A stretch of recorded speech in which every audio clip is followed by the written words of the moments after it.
ahí está, ahí puedo grabar.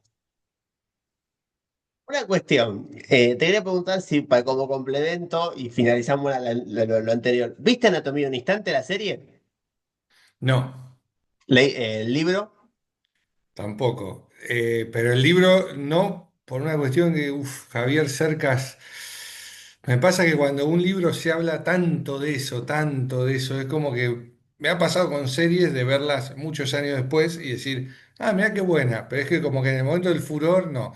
El libro lo voy a leer claramente, pero es como que lo dejé reposar, que pase el furor y verla y leerlo.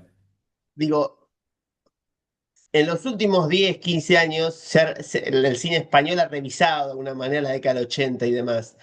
Recuerdo una película que dio mucho que hablar, que fue Operación Ogro, que se hizo. Ujú.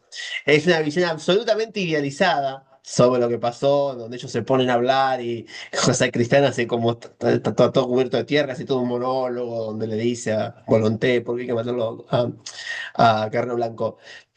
Sobre eso van dos. Primera pregunta. ¿Cómo ves que el cine español ha tratado eso de la transición en la década del 80? ¿Cómo se revisa en España esos años? Bueno, vos nombraste Operación Ogro, o no sé, el crimen de Cuenca, que no es sobre el franquismo, pero es como una alegoría. Evolucionó un montón. O sea, lo que podemos ver en el cine español en los últimos 10 años, a nivel serie y a nivel películas sobre el franquismo y sobre la transición, es impresionante. Y hay muchas cosas muy buenas, muy recomendables.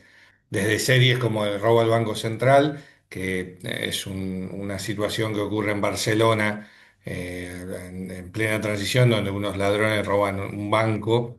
El Banco Central es un banco privado en España, ¿eh? No, no es el Banco Central como lo conocemos nosotros.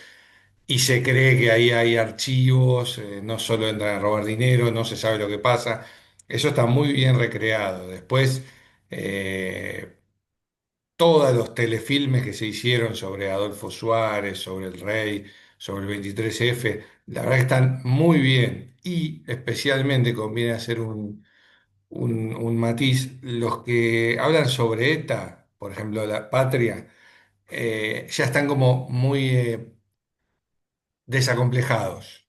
Ya no es buenos y malos. De hecho, si uno ve las series o películas que hablaban de ETA en los 80 y las que hay ahora, como por ejemplo la que habla del nacimiento de ETA, que no me acuerdo cómo se llama, La niña buenísima. invisible. Sí. Es otra cosa el enfoque con el paso del tiempo. Y es algo que era impensable hace 10 15 años.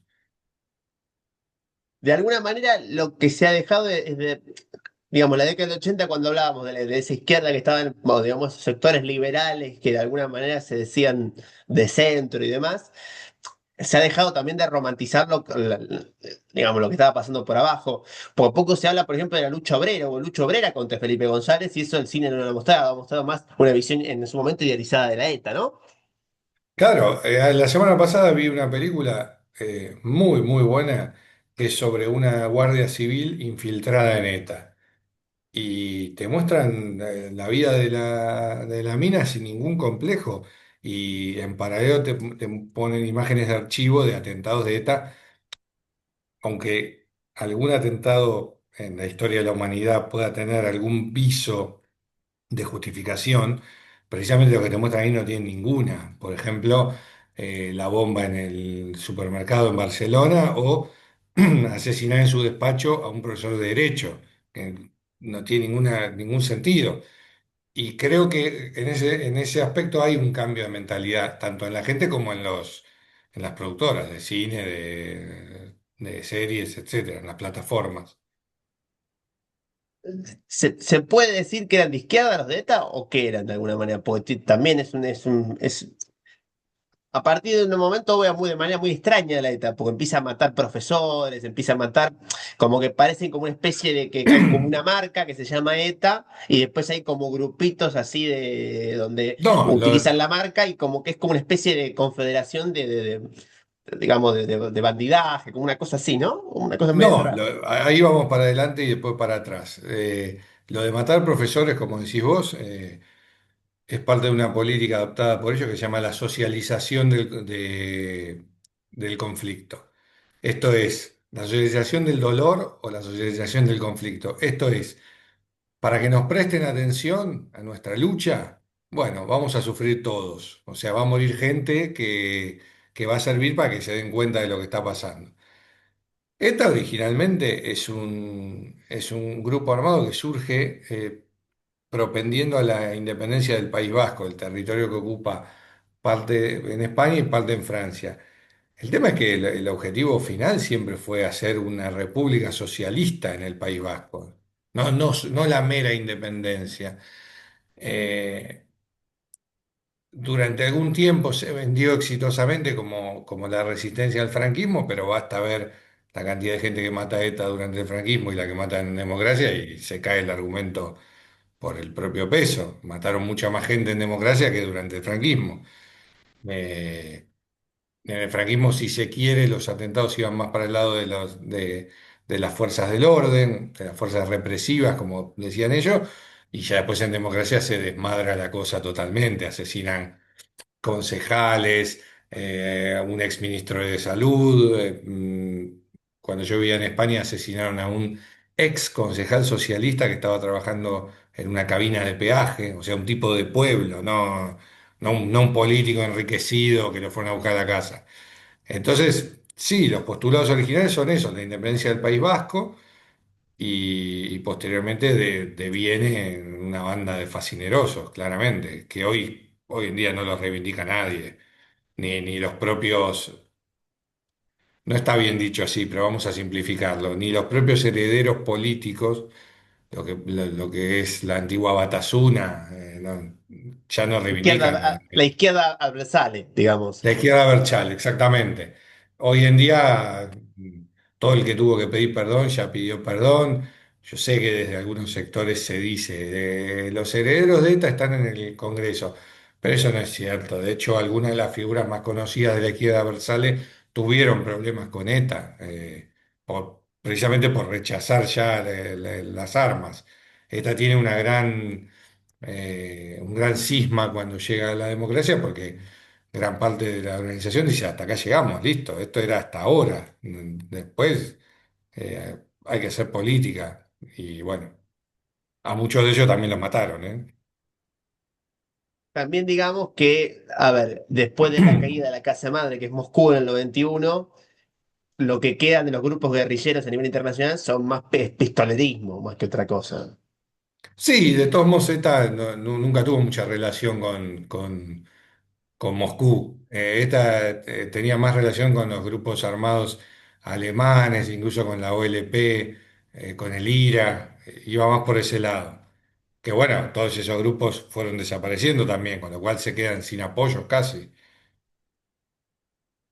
De alguna manera, eh, ¿cuándo vuelve a aparecer? Digo, para cerrar y hablar un poco, ya le podemos.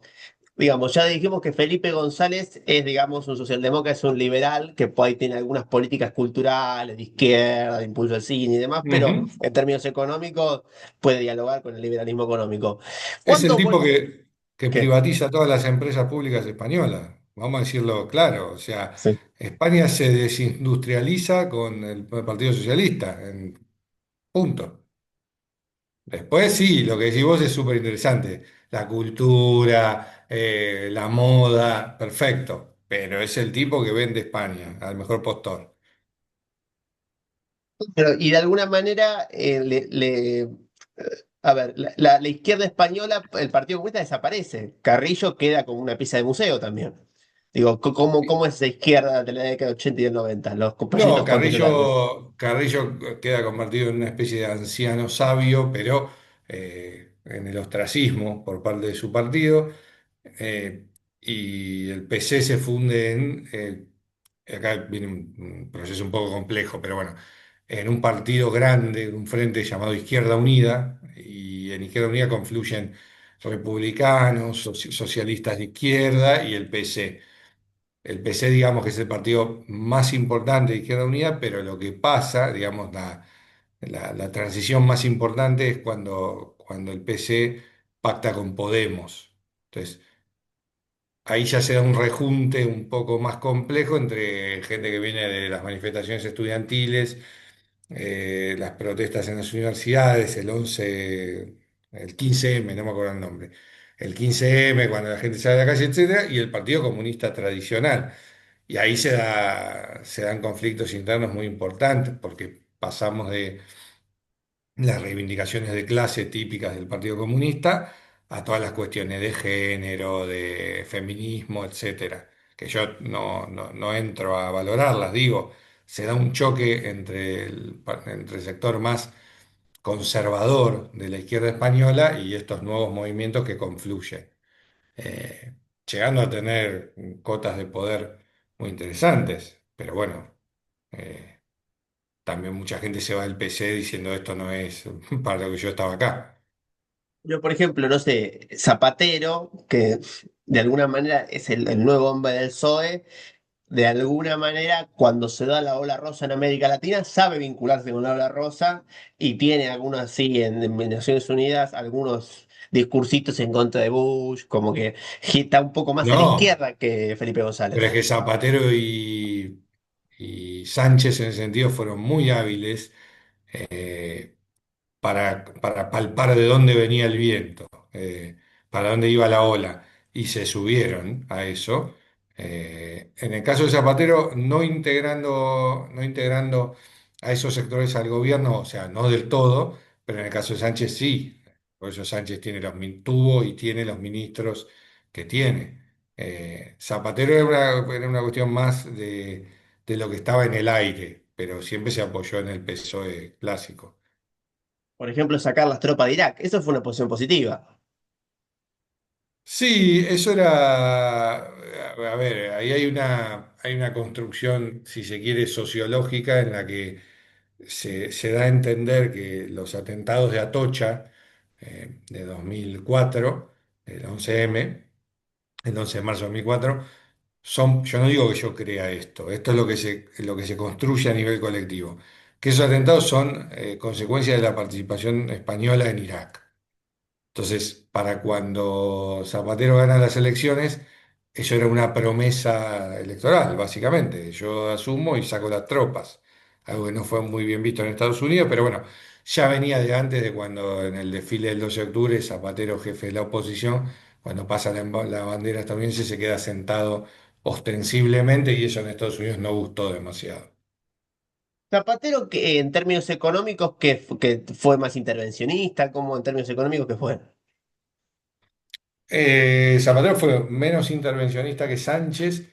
Convengamos que estamos hablando de intervencionismo, sí, muy limitado, hablando de políticas de tipo de subsidios y esas cosas. Ya nadie piensa en, qué sé yo, en una banca pública o en esas cosas ya no están. Como diría, como se dijo el 23F, ni están ni se las espera. Eh, pero en ese sentido fue un poco más sutil que Sánchez Zapatero. Eh, Sánchez ya directamente, el nivel de utilización de dineros públicos para la construcción de políticas tendientes a lograr apoyos por parte del electorado es brutal. Aunque bueno, evidentemente si uno ve las últimas encuestas, ya por más que pacte con el diablo y con Dios, ya no le está alcanzando. Pero sí, sí, Zapatero es un socialista, digamos, europeo, con algunos coqueteos con la izquierda latinoamericana, eso al español, al socialista español clásico le gusta eso, los coqueteos con Cuba, con Venezuela, pero que se quedan ahí, no van más allá, obvio. Bueno, a Zapatero le toca la crisis del 2008 y le toca, es el primero que hace el ajuste. El ajuste no lo empieza Rajoy, lo empieza Zapatero. Lo empieza Zapatero, sí, eso suele olvidarse, que el que empieza el ajuste es Zapatero. Rajoy acomoda las cosas, bueno, para mí es un presidente de gobierno al que la historia deberá juzgar, Rajoy, y bueno, y Sánchez es lo que estamos viendo desde hace varios años. Bueno, pero a Dios lo que es de Dios, al César lo que es del ser. Zapatero, creo que cuando Néstor habló a favor de la causa Malvinas en Naciones Unidas, levantó la mano, Zapatero. Sí, sí, ahí España tiene una posición incómoda, como la tuvo durante la propia guerra, porque España es miembro de la Unión Europea, bueno, el Reino Unido ya no, pero es como un aliado europeo, pero al mismo tiempo tiene lo de Gibraltar. O sea, un país que es mi aliado tiene un territorio, me ocupó un territorio, que si se quiere es en algún sentido eh, más obsceno que las Malvinas, porque cuando uno va a Gibraltar es un territorio ocupado cruzando la calle, no hay océano, no son unas islas alejadas, no lo digo hablando mal de las Malvinas, digo que para el argentino de a pie las Malvinas es una cosa que está lejos. Gibraltar es llegar a una ciudad, cruzar una calle y estás de repente en un mini Reino Unido. Eh, y es una cosa que hoy en día al español medio no le interesa, pero durante mucho tiempo fue una causa, ¿eh? De alguna manera, culturalmente en España, la década del 90 es recordada con la frivolidad, como que pueden dialogar los 90 argentinos con los 90 españoles, o no, o es el menemismo ¿cómo se llamaba? Aznar, el que estaba en los 90 de España. ¿Pueden Sí, dialogar o no? ojo, Aznar asume la presidencia en el 96, o sea, tenés 6 años de Felipe González. Y hay un término para la gente de esa época que no me sale ahora, pero es algo así como en Argentina diríamos la izquierda paqueta, era como la izquierda con glamour, se podía ser progresista y vivir bien, no la gente, digo, los dirigentes. Entonces, sí, hay un toque de frivolidad, con un punto de complejidad a la hora de comparar. España se pone de moda en los 90. Están los Juegos Olímpicos de Barcelona, la ciudad se moderniza, está la Expo de Sevilla por los 500 años de la llegada de Colón. Entonces, como que el país de repente sale a la palestra y como una señora mayor que se embellece de repente. Entonces, sí, sí, Mira, está eso que decís. hay actores españoles que van a Hollywood, Penélope Cruz, Javier Bardem, Antonio Banderas, hay Exactamente, exactamente. coproducciones. La década del 90 España como que de alguna manera tiene como Sí, sí, una... sí, sí, sí, sí. Sí, sí, y hay como una idea en el ambiente, no necesariamente correcta, pero bueno, la idea está de dejemos de ser un país como provinciano y subámonos a la modernidad europea. Se da la separación digamos, Aznar es, como parte de Felipe González, empiezan a una cierta anticlericalismo, de alguna manera, como asociar la Iglesia Católica al franquismo, o digamos ya ese sentimiento anticlerical de ciertas izquierdas desapareció. Te diría que algún amigo mío, si me escucha, se enojaría, pero te diría que eso es algo que no se va a ir nunca de España, ¿eh? Es como que está imbricado para siempre el factor, iba a decir religioso, pero no, el factor católico. Entonces, no hay una separación de iglesia y de Estado demasiado profunda, ni hoy en día, ¿eh?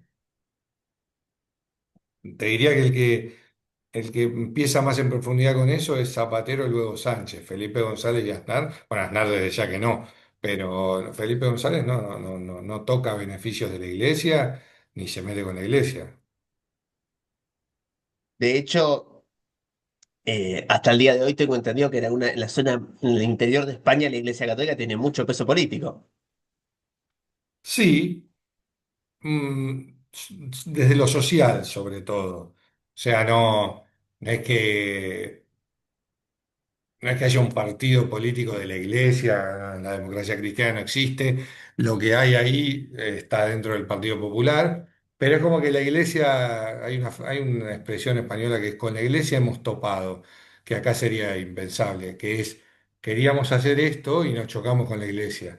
En ese sentido sí es potente la iglesia, sobre todo por los bienes que tiene y por las universidades, su presencia en la sociedad es importante ni de lejos parecida a la presencia que tiene en nuestra vida cotidiana, pero ni de casualidad.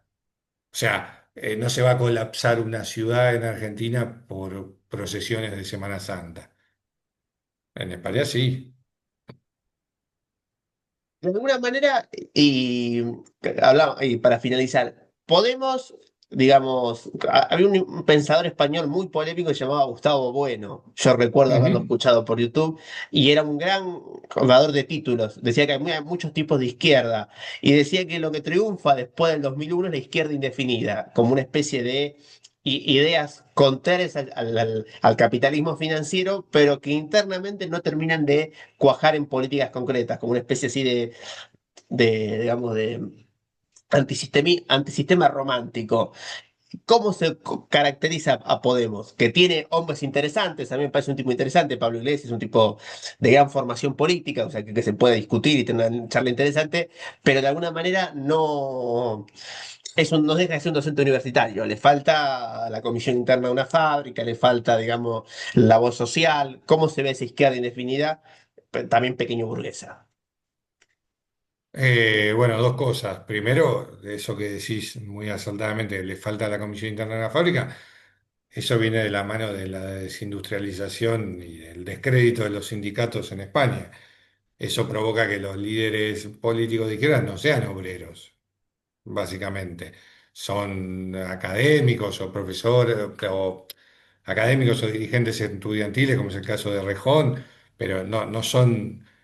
Hay muy pocos. En el Sindicato de Trabajadores del Campo en Andalucía tuvo un tipo interesante hace unos años con el que se podía estar de acuerdo o no, pero que el tipo venía de una construcción obrera de clase indiscutible.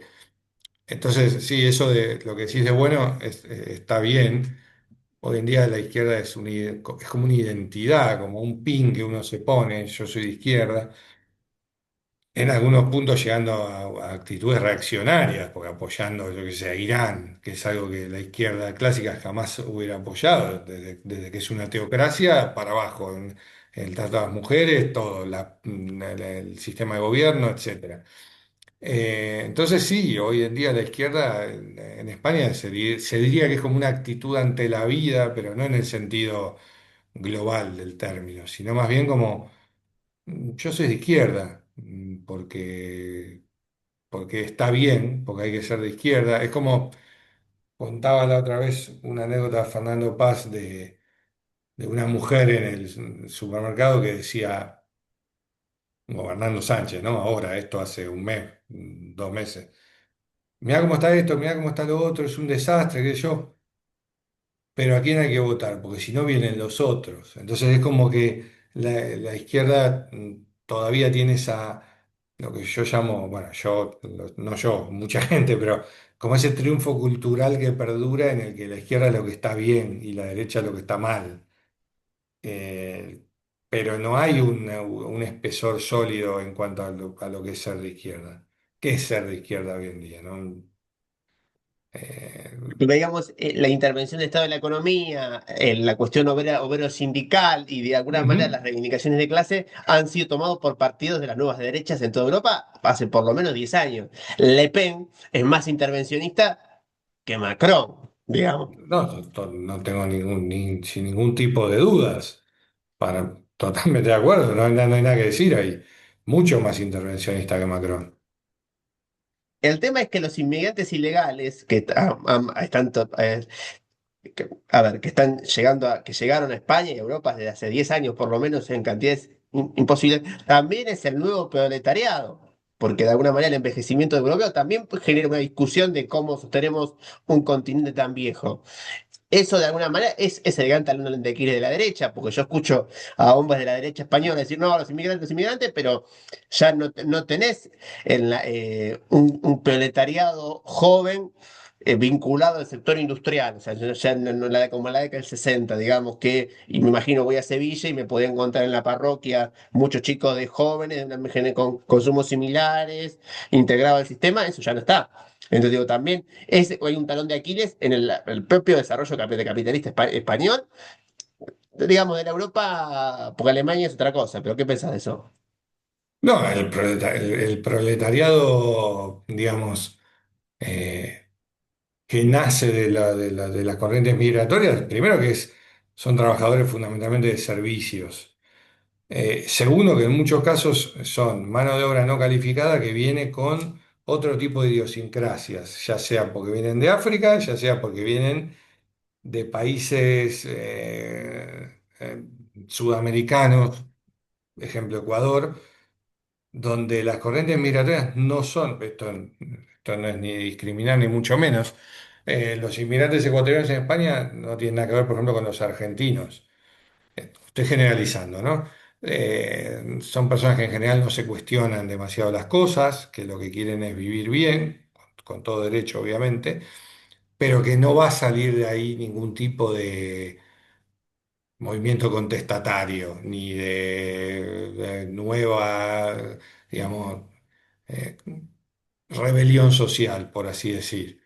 Entonces, sí, ahí se da un fenómeno bastante complejo, porque digamos que las clases bajas trabajadoras mutaron a eso y, y hasta te diría que se puede dar todavía no sucedió por suerte, pero se puede dar como una suerte de crisis entre los que vienen y los que ya estaban, que normalmente no hacen el trabajo de los que vienen. Eso da para otra conversación, pero puede suceder. Y, digamos, a su vez, de alguna manera podemos, cuando recuerdo a Pablo Iglesias hablando, por ejemplo, de la ley de la eutanasia o de algunas, digamos, la cuestión de género también muy importante. Irene Montero es la mujer de Pablo Iglesias, ¿no? Sí, ex mujer, si no me equivoco. Que bueno, tiene esa cuestión, pero no, digamos,